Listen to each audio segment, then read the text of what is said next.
Poussez des cris de joie en l'honneur de l'Éternel, habitants de toute la terre.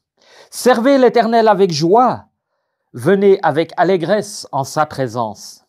Sachez que l'Éternel est Dieu, c'est lui qui nous a fait et nous lui appartenons.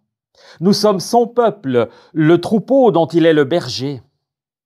Entrez dans ses portes avec reconnaissance, dans ses parvis avec des chants de louange. Célébrez-le, bénissez son nom, car l'Éternel est bon. Sa bonté dure éternellement et sa fidélité de génération en génération. Avec ces merveilleuses paroles du psaume 100, j'aimerais vous souhaiter à chacun une très cordiale bienvenue pour le dernier culte de cette année. Nous serons arrivés dans quelques heures à la dernière page de ce livre portant pour titre 2023.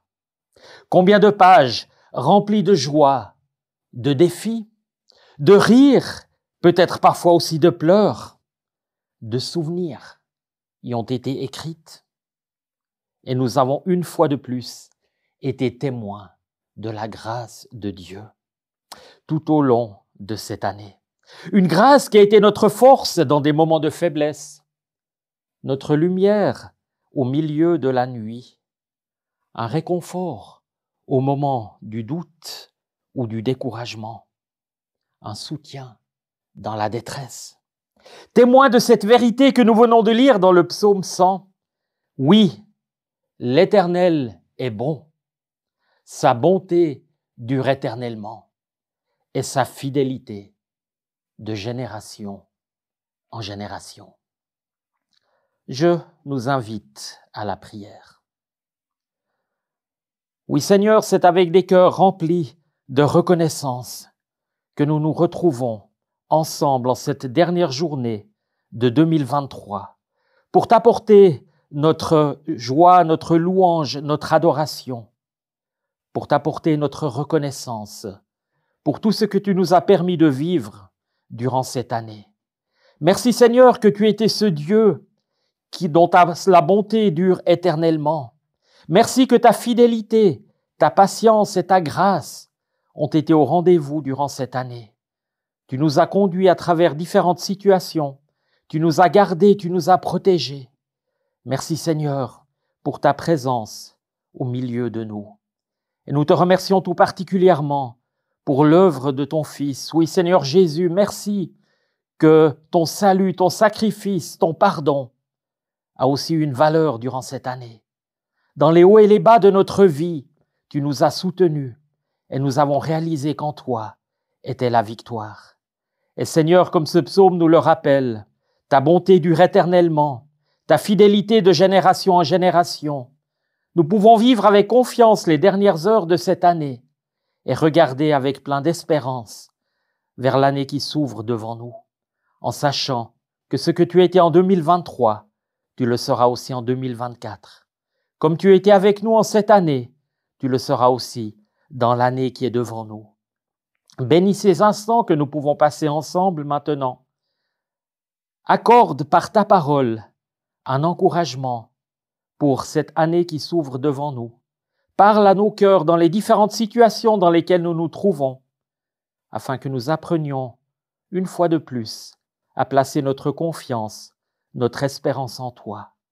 Et merci Seigneur, que tu es fidèle, que tu es puissant et que nous l'avons maintes fois réalisé. Dans le beau nom de Jésus. Amen.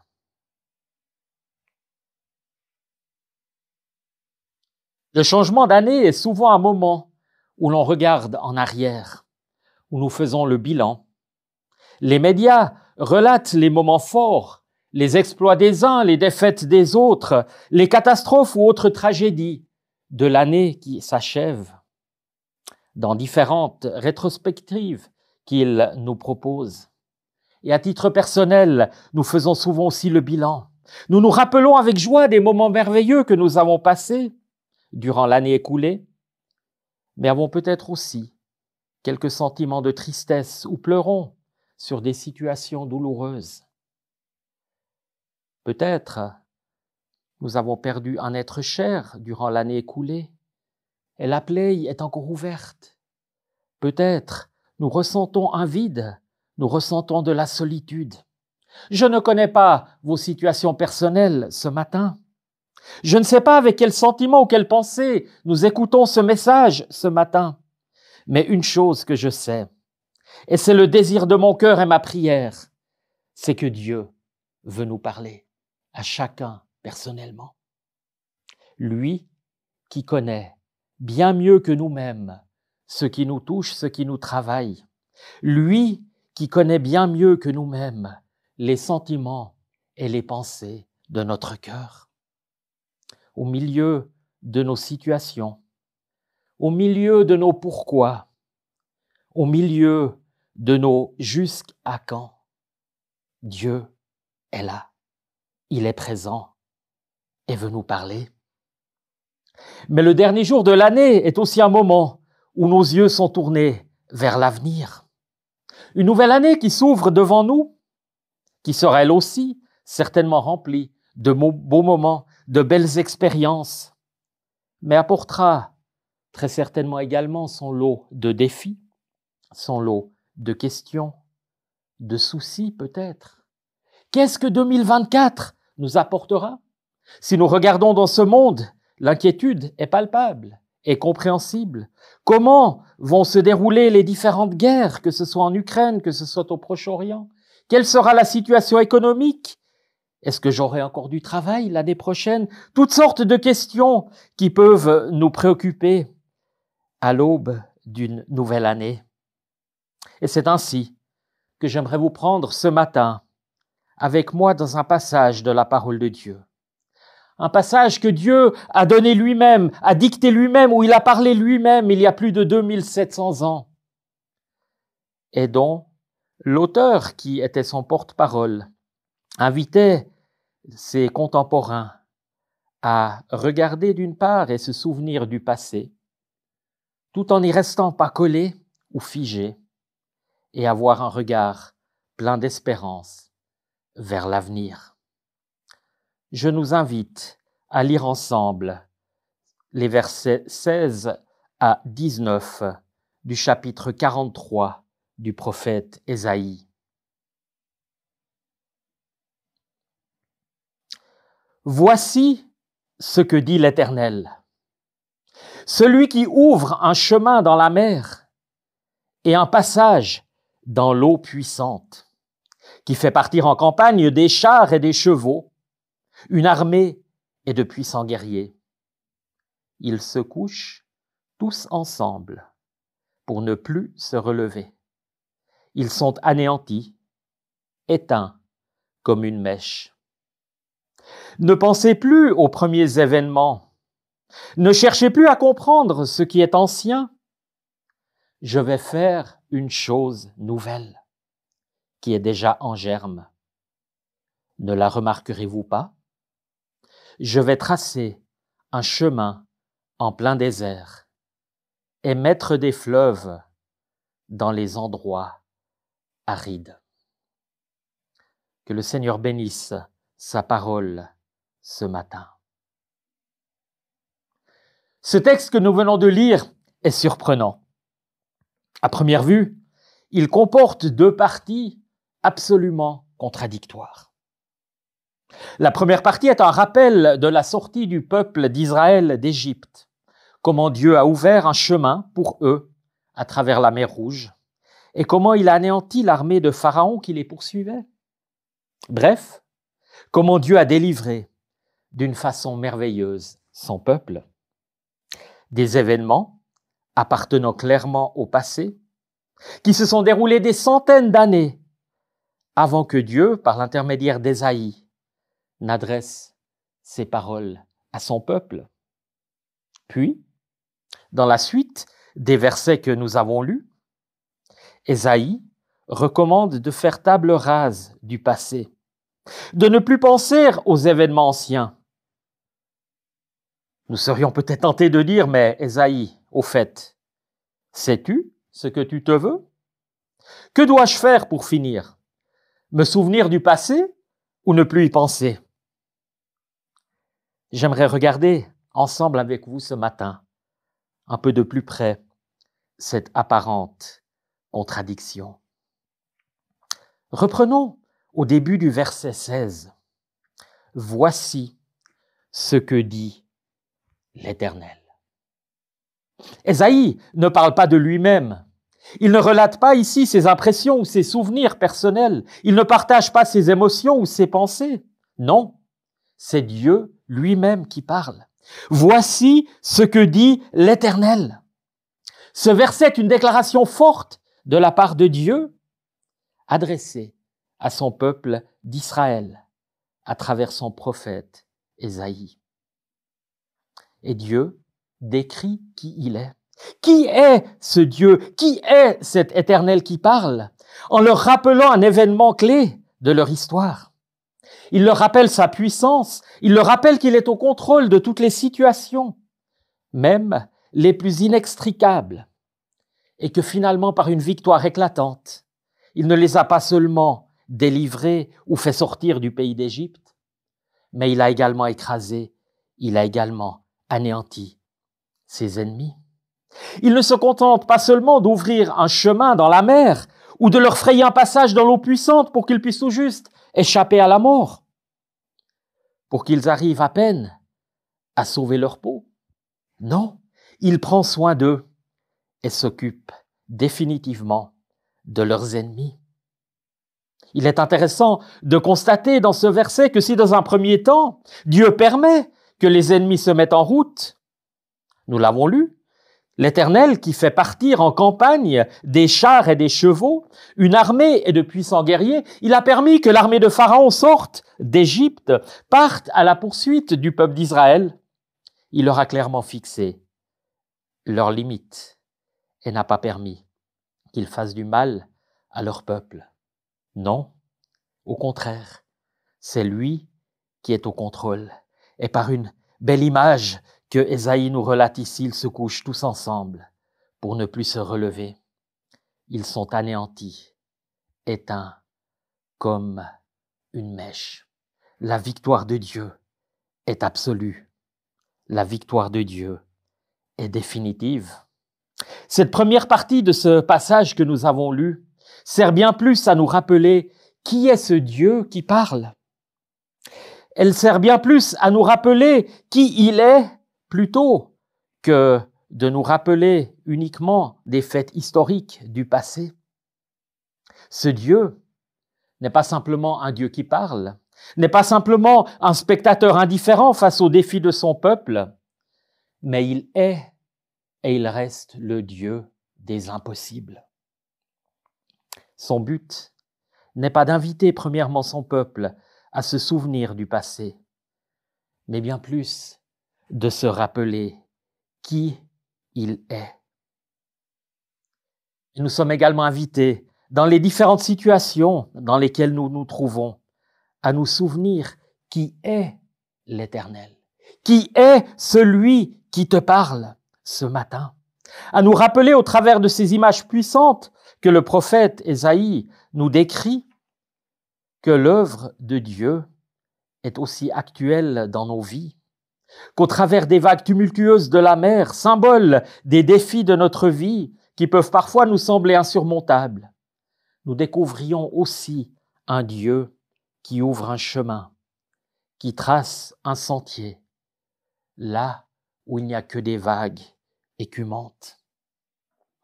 L'année écoulée a peut-être été pour l'un ou l'autre d'entre nous aussi une mer agitée, avec ses vagues d'incertitude, ses tempêtes de difficultés ou ses courants de changements inattendus. Peut-être as-tu ressenti par moments que tu étais submergé par les circonstances que tu traversais. Peut-être étais-tu incapable de voir au-delà des vagues tumultueuses. Cependant, nous pouvons nous rappeler ce matin qui est Dieu. Il n'est pas un spectateur indifférent face à nos luttes. Non, au contraire, il est celui qui ouvre un chemin au milieu de nos mers agitées. Il est celui qui permet parfois à l'ennemi, qui peut prendre différentes formes, comme par exemple la crainte, le souci, le découragement, les doutes de nous poursuivre. Mais celui-ci n'aura jamais le dernier mot. Non, Dieu est et reste maître de toute situation. Sa victoire éclatante sur les Égyptiens nous est également un exemple pour celle qu'il nous a assurée. Bien plus, nous avons Jésus-Christ, lui qui a vaincu toutes les puissances de l'ennemi en triomphant d'elle à la croix. Lorsqu'il s'est écrié « Tout est accompli », il a vaincu toutes les puissances des ténèbres, il a vaincu la puissance de l'ennemi, et nous pouvons placer notre confiance en lui. Voici ce que dit l'Éternel, en nous rappelant qui il est, celui qui parle. Nous pouvons comprendre un peu mieux la deuxième partie de notre passage, et nous comprenons bien vite qu'il n'est pas une contradiction avec les versets 16 et 17 que nous venons de considérer, mais bien plus que c'est une suite logique. En nous rappelant qui est cet Éternel, qui est ce Dieu qui sauve, ce Dieu qui est vainqueur dans nos situations, nous pouvons répondre à son invitation du verset 18. Ne pensez plus aux premiers événements. Une injonction intéressante. Pourquoi ne plus penser à ce qui est passé? Il ne s'agit ici pas d'oublier ou d'occulter ce que nous avons vécu. Non, nous devons comprendre par là que nous sommes encouragés à ne pas rester fixés, à ne pas rester bloqués sur le passé, de ne pas laisser le passé dicter notre manière de penser ou d'agir. Nous avons peut-être fait des expériences douloureuses, peut-être que nous avons été blessés, mal compris. Nous avons peut-être subi des échecs, des déceptions. Et si nous ressassons continuellement ces choses, nous sommes incapables d'avancer. Nous sommes bloqués. Encore une fois, cela ne signifie pas d'oublier, d'occulter, de renier le passé, de renier ce que nous avons vécu, ni d'ignorer les leçons que nous avons peut-être apprises, mais plutôt de ne pas laisser le passé dicter une vision pessimiste ou fataliste de notre avenir.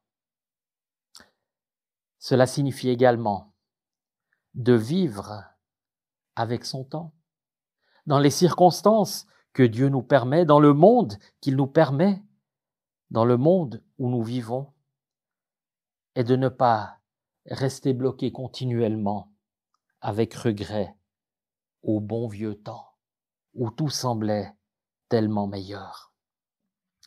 J'aimerais tout particulièrement encore m'arrêter sur la deuxième partie de ce verset 18, où il nous est dit « Ne cherchez plus à comprendre ce qui est ancien ». Par cette injonction, Dieu nous invite à renoncer à un questionnement inutile. Ne plus chercher à comprendre ce qui est ancien est une invitation à abandonner une quête inutile d'une compréhension exhaustive de ce que nous avons vécu. Cela ne signifie pas qu'il est interdit de tirer des leçons du passé, mais plutôt de ne pas rester bloqué par des questions qui peuvent être une source de frustration ou d'incompréhension, ou par des regrets constants de ne pas avoir vécu ceci ou réalisé cela. Ne plus chercher à comprendre ce qui est ancien, ce qui est passé, est également un appel à l'humilité, de reconnaître que la sagesse de Dieu dépasse de loin notre capacité limitée à comprendre les événements vécus. Parfois, vouloir chercher à tout expliquer peut être une manifestation de confiance en notre propre intelligence, plutôt qu'en la sagesse et la souveraineté de Dieu. Cette invitation de ne pas chercher à comprendre ce qui est ancien est également une ouverture à l'espérance. En abandonnant cette recherche constante de compréhension de notre passé, nous pouvons être libres de regarder vers l'avenir avec une foi renouvelée. C'est une invitation à faire tout à nouveau confiance à Dieu pour nous laisser guider par lui sur le chemin qui est devant nous, sans être enchaînés par les préoccupations et les questionnements constants de ce que nous avons vécu.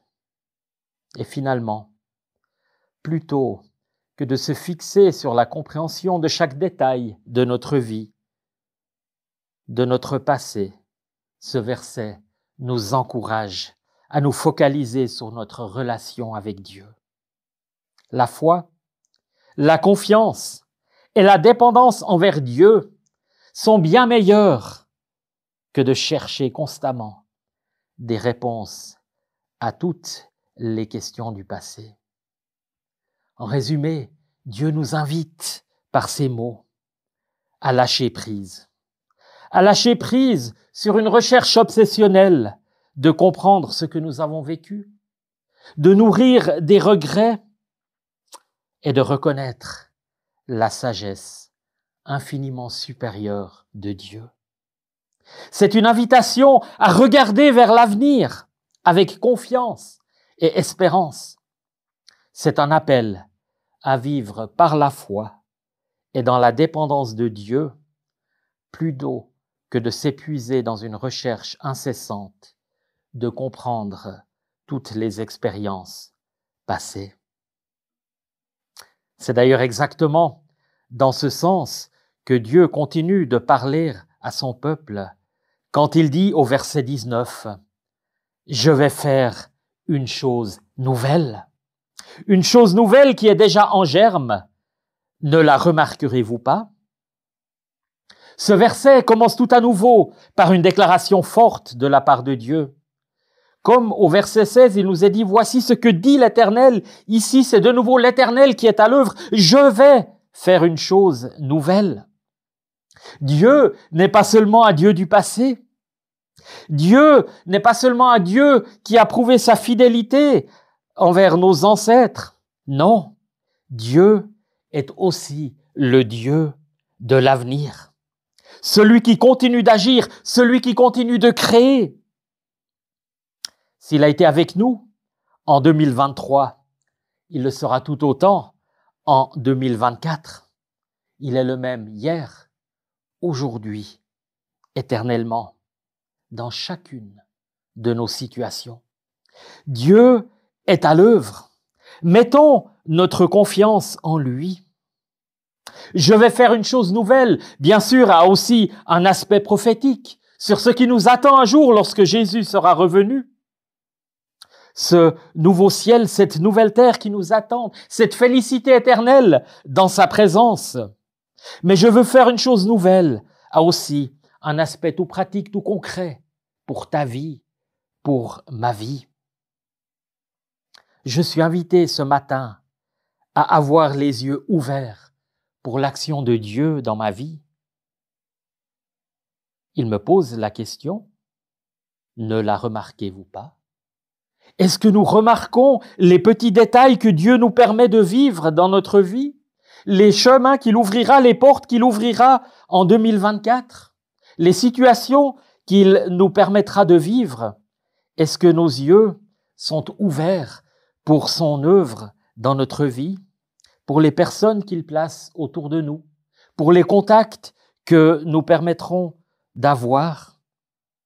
Dieu est à l'œuvre. Je crée une chose nouvelle. Nous pouvons avancer avec confiance dans cette nouvelle année qui s'ouvre devant nous. Quelles que soient les circonstances, il vient avec nous. Il le souligne d'ailleurs par ces deux images qu'il nous donne dans ce passage et que nous voulons encore brièvement considérer ensemble. Je vais faire une chose nouvelle. Je vais tracer un chemin en plein désert. Le désert dans la Bible est très souvent utilisé comme une métaphore pour des périodes difficiles, des situations arides ou des moments de privation, des moments d'épreuve où nous ressentons peut-être la solitude. C'est un lieu, le désert, où les ressources sont limitées, où la survie peut paraître difficile. Nous connaissons, peut-être par le passé, ces moments de découragement, et il est fort probable que nous ayons aussi des déserts dans notre vie, dans l'année qui s'ouvre devant nous, des déserts où nous nous sentons seuls, où nous sommes découragés, où nous ne voyons pas de lendemain peut-être. Et au milieu de ce désert, Dieu, celui qui crée une chose nouvelle, reste à l'œuvre. Même dans ces situations où nous ne sommes pas voués à nous-mêmes. Non, Dieu ne nous place pas dans ce désert et nous dit « débrouille-toi maintenant, trouve ton chemin tout seul ». Non, dans ces déserts, là, Dieu est présent. Je vais tracer un chemin en plein désert. Même dans des circonstances où il semble n'y avoir aucune issue, Dieu promet de te tracer, de me tracer un chemin. Il indique sa capacité à surmonter les obstacles et à ouvrir des opportunités là où je n'en vois peut-être encore aucune. Je vais tracer un chemin en plein désert, signifie en d'autres mots que Dieu est présent dans ce désert. Il ne trace pas seulement un chemin, non, il nous accompagne même dans ces moments difficiles. Dieu est capable de nous soutenir et de nous guider. Il nous invite par là à mettre notre confiance en lui, à suivre la voie qu'il trace, qu'il ouvre devant nous, même si cela nous semble difficile ou improbable. Dieu ne trace pas seulement ce chemin pour toi ou pour moi, mais il me prend également par la main et m'y conduit. Et dans la deuxième partie de ce verset, il apporte encore une autre image, émettre des fleuves dans les endroits arides. Les fleuves, ou plus généralement l'eau, dans la Bible sont souvent associés à la vie, à l'abondance, à la bénédiction de Dieu. Ils représentent des sources d'eau riches et nourrissantes qui apportent la fertilité aux terres arides. En promettant de mettre des fleuves dans le lieu aride, Dieu nous indique qu'il ne va pas seulement nous assurer une pénible survie, non, il nous rassasie et nous donne tout ce dont nous avons besoin, et ce, avec abondance. Nous ne sommes pas voués à nos propres ressources, nous ne sommes pas limités par ce que nous avons par nous-mêmes, mais Dieu promet dans ces endroits arides, dans ces moments de difficulté, dans ces moments d'épreuve qu'il permet dans nos vies, d'être là, d'être présent, avec de l'eau en abondance, de l'eau de la vie. L'image des fleuves dans les endroits arides évoque également la transformation radicale d'un environnement stérile en un lieu de vie florissant. L'eau est capable de rendre un désert vert. Et il nous montre par là sa capacité à apporter la vie où il semblait y avoir seulement de la désolation. Il est capable de restaurer ce qui est desséché. Il est capable de restaurer des relations qui semblent tellement difficiles. Il est capable de revitaliser ces terres arides en y mettant l'eau de la vie. Il est capable de restaurer nos situations, car rien n'est impossible pour lui. Jésus lui-même a invité ses contemporains lorsqu'il était là à Jérusalem dans Jean 7 au verset 37. « Si quelqu'un a soif, qu'il vienne à moi et qu'il boive. » Quelles que soient les situations dans lesquelles nous nous trouvons où nous nous trouverons l'année prochaine, nous pouvons nous approcher de ce fleuve que Dieu met là, dans nos situations, de cette eau vive qu'est le Seigneur Jésus, où nous pouvons nous approcher, où nous pouvons puiser, où nous pouvons boire, où nous pouvons nous restaurer. Et il a promis qu'il était avec nous. Chers amis, quel encouragement puissant pour cette nouvelle année qui s'ouvre devant nous. Non, nous ne sommes pas seuls. Dieu a promis de nous conduire et de prendre soin de nous. Il a promis de combler tous nos besoins et nous pouvons avancer avec confiance. Aucune situation qui nous permettra de passer ne lui échappe. Nous ne devons pas trouver notre chemin tout seul en plein désert, mais toutes les situations que Dieu permettra, il a promis de nous y conduire et de nous donner toutes les ressources nécessaires pour les traverser. En conclusion, Dieu nous invite par ces quelques versets à nous souvenir qui il est, en nous rappelant ses hauts faits du passé, en nous rappelant sa fidélité, sa bonté et sa puissance qui se renouvellent chaque matin. Nous n'avons plus besoin d'être bloqués par notre passé. Nous n'avons plus besoin de nous rappeler sans cesse de ce que nous avons vécu, mais nous sommes invités à avancer plein de confiance dans ce chemin que Dieu nous trace. Dans ce sens, je vous souhaite de tout cœur la riche bénédiction de Dieu pour les dernières heures de cette année et tout particulièrement pour cette nouvelle année qui s'ouvre devant nous. Que les paroles de ce chant, qui seront aussi ma prière finale, puissent nous accompagner durant cette année 2024. Chaque instant de chaque jour qui passe, en Jésus, je veux me confier. Cet ami que jamais rien ne lasse me soutient, c'est me vivifier. Apprends-moi à n'avoir confiance qu'en toi seul, mon Maître et mon Seigneur. Tu connais déjà tout à l'avance. Mon salut est seul en ta faveur. Prends ma main, tiens-moi quand je chancelle, quand l'ennemi vient pour me tenter. Ô permets que je te sois fidèle. Conduis-moi jusqu'au séjour des cieux. Et le refrain de ce chant est son cœur, si patient, si tendre, c'est pourvoir aux besoins de ma foi. À lui seul, j'ai appris à m'attendre, et je sais qu'il s'occupe de moi, et je sais qu'il s'occupe de toi. Dans ce sens, je te souhaite la riche bénédiction de Dieu. Que l'Éternel nous bénisse et qu'il nous garde. Que l'Éternel fasse luire sa face sur nous et nous accorde sa grâce. Que l'Éternel tourne sa face sur nous et qu'il nous donne la paix.